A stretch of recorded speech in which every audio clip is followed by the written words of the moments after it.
morning, afternoon, good evening to all the Sixers fans out there. Welcome to Sixers Talk Now. We're going to be doing a film breakdown. I'm your resident Sixers fan and Coach Logan. I'm going to be breaking down the highlights of last night's game between the Dallas Mavericks and the Philadelphia 76ers. If you're not subscribed to the channel, subscribe to the channel and let's get to it. So in our first clip here, we have Tobias Harris dropping it down to the low post. You're going to see Joel Embiid immediately gets double teamed, causing the defense to rotate. Joel sees his double, kicks it to Toby.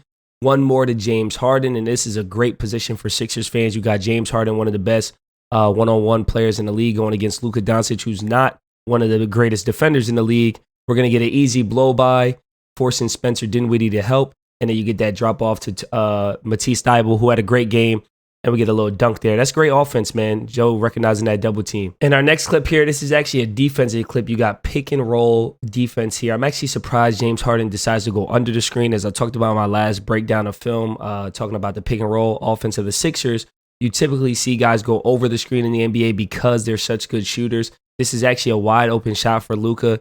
He decides not to take it, tries to penetrate. We all know that corner threes are the most valued three-point shot in the NBA. Jalen Brunson is wide open. You have Thybulle playing two on the bottom, but Thybulle is one of the best in the league in these playing two situations, as I like to call him. He has to cover both Spencer Dinwiddie and Jalen Brunson. Right now, he's trying to read Luka, and because of the pressure, everybody's going to see the steal by Thybulle, but because of the pressure from James Harden and Joel Embiid here, he's not able to see Matisse Thybulle. He thinks he has Brunson wide open in the corner, and Thybulle's going to make a play on it. Great play by Thybulle, and he gets the save. Maxey in transition is, he's so quick. He's so elusive. That's great. That's great transition offense right there. In this next clip here, this is actually a segment where the Philadelphia 76ers had to go 2-3 zone. As a coach, I don't love playing zone. You really play zone for one of three reasons. Number one, you don't match up well. You don't have anybody that can really guard some of the guys on the other team. So rather than playing man-to-man and getting beat all night, you go to a zone. Two, you're in foul trouble, which is usually when they turn to it more so in the NBA. In the NBA, teams typically will go zone if they're in foul trouble, in combination with that first one, not being able to match up because of your foul trouble. Or number three, you don't think teams can shoot. And in the NBA, everybody can shoot. So the Sixers went to a zone in last night's game because you had Thybulle picking up 2 fouls early, and he was the key defender on Luka Doncic. And as you can see in this lineup, you have Shake Milton, Danny Green, James Harden, Georges Niang, and Joel Embiid. Who the hell is going to guard Luka? No one can. So Danny Green wide open. Danny Green played 30 minutes last night. You have James Harden and Joel Embiid going pick and roll here. And you're going to see Finney Smith tries to do what's called icing the screen. So he's going to jump over the top of this screen, and he's got this sink defender, this help defender here. James Harden is one of the best in the league at this little pocket pass right here. He's getting downhill, forcing this big to also begin to get downhill. And because you had the on-ball defender icing the screen, he's not in front of the ball. You get this little gap right here with Joel Embiid coming right down the lane. And James Harden does an exceptional job at pulling this defender just far enough that he can make this pass right here into Joel Embiid. And Joel Embiid is going to score in the lane 9 times out of 10. Here we got more defense leading to offense.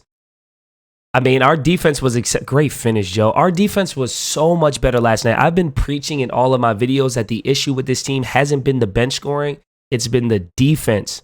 And last night we played significantly better defensively. We only gave up 101 points. So in this possession, we get another pick and roll. Now, we saw on a previous clip when James and Joe went pick and roll, they tried to ice the screen and it didn't work out too well. So this time you have your more typical pick and roll defense. You got the on-ball defender going over the top, and you got the big and help.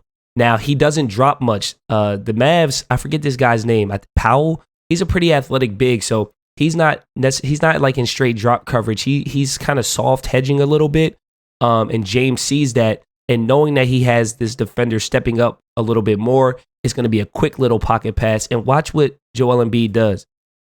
Joel Embiid sees Spencer Dinwiddie step up and help, and what does that do? That allows this player here, Tobias Harris, to be wide open at the dead spot. We call this the dead spot. Tobias Harris is wide open at the dead spot, and Joel Embiid makes the right pass. Easy 2 points. Taking a look at this clip here. Again, pick and roll. James Harden, Joel Embiid. Finney Smith is looking to ice the screen again. and he's actually communicating. You can see him pointing. He's communicating to his big, hey, get over on the left side. I'm jumping over the top of the screen. We're going to ice it. We're going to force James Harden to go to the right, which is his weaker hand. Joel Embiid recognizes this, and Joel Embiid immediately decides he's going to switch his side of the screen. Now, it's no longer icing the screen for the Mavericks. It becomes your regular pick and roll defense. They forced the issue. They made Dallas make a decision rather than Dallas making us make a decision. You get the pick and roll here. Once again, the big gets dragged out a little too far. James Harden is an expert at manipulating that help defense.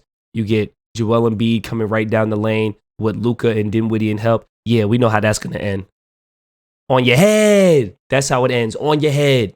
This next clip here, this isn't even like, there's nothing for me to break down, right? Like, obviously we had a little pick and roll. He's going to throw a little pocket pass to Joe. But can we just watch this? Like, what do you do as a defender? What are you going to do when you're playing 7 foot, 280-pound monster who can then step out against a guard, handle the ball, take a little sidestep three, bang. What do you do? As a coach, there's a saying that sometimes it's not X's and O's, it's Jimmy's and Joe's, right? Meaning it's not about what we're doing, but who's doing it. I mean, it don't matter what your X's and O's look like when you got a guy who's 7 feet, 280, does everything Joel Embiid does inside, and then can step out and hit a three like that. It's really absurd. I mean, like, again, seriously, what do you do here? So you got Joe and Toby going pick and roll. Spencer Dinwiddie decides to ice the screen, right? Meaning that he's going to force him to go away from the screen. He knows that his help is actually going to be dropping here. Joel Embiid recognizes, okay, they're icing screens. Well, if my defender is going to sink over here, I'm just going to fade out, right? I'm going to drift out to the top of the key. Now he creates this separation. Powell doesn't recognize it, doesn't react in time. He's still sitting here waiting to help on the drive. And now you get this kick to Joel Embiid at the top of the key again. Powell, 9 times out of 10, he did the right thing. He was where he was supposed to be, icing the screen, helping his teammate. But when you got Joel Embiid who could step out and shoot like this, I mean, that's why he's the MVP. He's the MVP of the league, period. No ifs, ands, or buts about it. Something that I really love when I'm going back and I'm watching this film is how many of these highlights are defense creating offense. Defense creating offense. Get downhill, Toby. Talk nice to me. Hey. Like, again, look, defense. Defense is going to create some offense here.